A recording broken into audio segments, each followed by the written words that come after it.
안녕하세요. 자유교회 이진우 목사가 보내드리는 아침 묵상입니다. 오늘도 예수 그리스도의 향기를 내는 복된 하루가 되시길 바랍니다. 11월 9일 목요일 아침 묵상입니다. 오늘은 교회 건물을 위해 기도하지 않는 이유라는 제목으로 요한복음 2장 19절로 21절의 말씀 묵상합니다.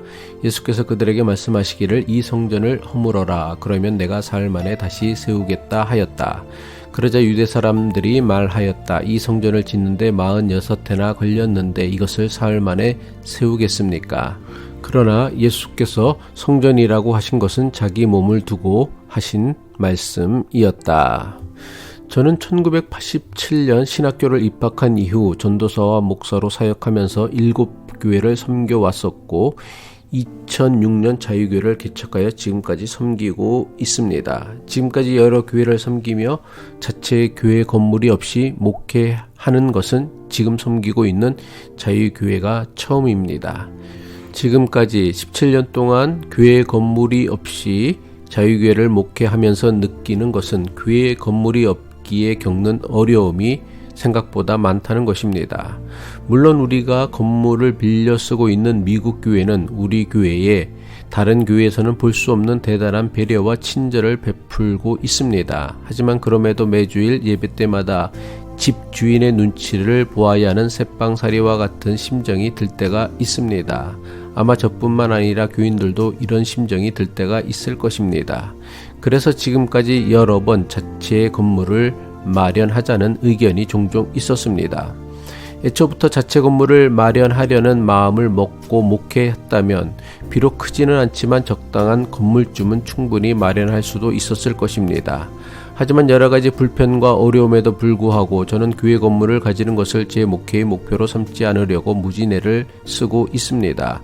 물론 제 개인적인 욕심이야 그럴듯한 교회 건물을 가지고 목회하고 싶다는 마음이 지금도 시시때때로 듭니다. 번듯한 교회 건물만 있으면 지금보다 훨씬 더 교회가 성장하지 않았을까 하는 상상도 하곤 합니다. 하지만 이런 생각이 들 때마다 교회 건물을 가지고 싶다는 욕심을 다스릴 수 있도록 간절히 기도합니다. 목사가 별걸 다 기도한다고 생각하실 수 있을 것입니다. 대부분 교인이 생각하는 기도는 전능하신 하나님의 도우심으로 자신이 바라고 소원하는 것을 얻거나 이루기 위해서 하는 것으로만 여깁니다. 하지만 자유교회를 목회하면서 절실하게 깨닫고 있는 것은 우리가 정말 절실하게 필요한 기도는 무엇을 이루거나 얻고자 하는 기도가 아니라는 것입니다. 많은 교인이 생각하기를 자신이 바라고 소원하는 것이 이루어지지 않아서 자신의 인생이 불행하다고 여깁니다. 하지만 자신들이 바라고 소원하는 것이 이루어지지 않았기 때문이 아니라 자신들의 필요보다 더 많은 것을 욕심내며 살아가고 있기에 우리는 불행하게 산다고 생각합니다. 물론 살다 보면 절실한 필요를 구하는 기도도 반드시 있을 수 있습니다. 하지만 마찬가지로 필요 이상의 것을 욕심내거나 필요한 것에 대한 욕심이 있다면 그런 욕심을 내려놓을 수 있도록 기도할 수 있어야 합니다. 무엇인가를 얻고 이루기에 간절한 기도를 하는 것도 필요하지만 무엇인가를 포기하거나 내려놓기 위해서는 더욱 간절히 기도해야 합니다. 욕심을 성취하는 것보다 욕심을 내려놓기가 훨씬 더 어렵고 힘들기 때문입니다. 교회 건물이 없어 불편하고 힘들다고 생각하면서도 교회 건물을 가지는 것을 목회의 목표로 삼지 않으려고 기도하는 이유가 있습니다. 저는 우리 교회가 교회 건물이 없는 지금의 상황이 교회의 본질을 생각하고 회복하는 데 있어서 교회 건물을 가지고 있는 것보다 훨씬 더 유익이 있다고 생각하기 때문입니다. 만약 우리에게 번듯한 교회 건물이 있다면 우리는 대부분의 다른 교회와 교인들처럼 교회를 건물로만 생각할 것입니다. 신앙 공동체가 교회라는 생각과 믿음을 가지기가 힘들었을 것입니다.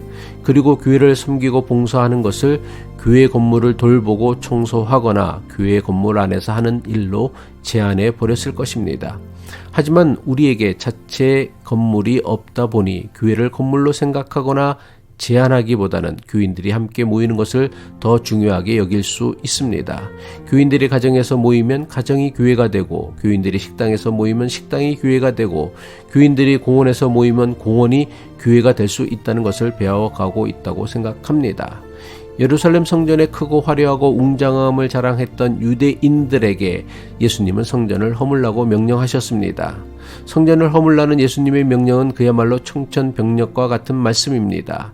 유대인들에게 예루살렘 성전은 하나님이 계신다고 믿었던 세상에서 가장 거룩한 곳이었기 때문입니다.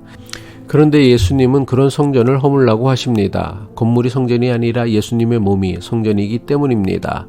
건물이 교회가 아니라 성도들이 곧 교회이기 때문입니다. 너무나 많은 목사와 교인들이 근사한 교회 건물을 짓는 것이 마치 하나님의 나라를 확장하는 것이며 하나님께 가장 큰 영광을 돌리는 것이라고 착각하며 신앙생활합니다. 하지만 이러한 생각은 목사와 교인들의 욕심에서 비롯된 것이지 성경의 가르침도 예수님께서 원하시는 것도 아닙니다. 하나님이 계시는 곳은 번듯하고 근사한 건물이 아닙니다. 하나님이 계시는 곳은 하나님의 형상대로 지음받은 우리의 몸입니다. 그리고 이런 사람들의 모임이 곧 교회입니다. 기도하겠습니다. 우리를 하나님의 형상대로 존귀하게 지으신 하나님 아버지, 사람이 만든 번듯하고 근사한 건물이 아니라 우리의 몸이 하나님께서 거하시는 거룩한 성전임을 믿게 하옵소서. 오늘도 하나님의 형상을 지닌 사람으로서 하나님을 모신 존귀하고 아름다운 믿음의 삶을 살아내길 바라며 예수 그리스도의 이름으로 기도합니다.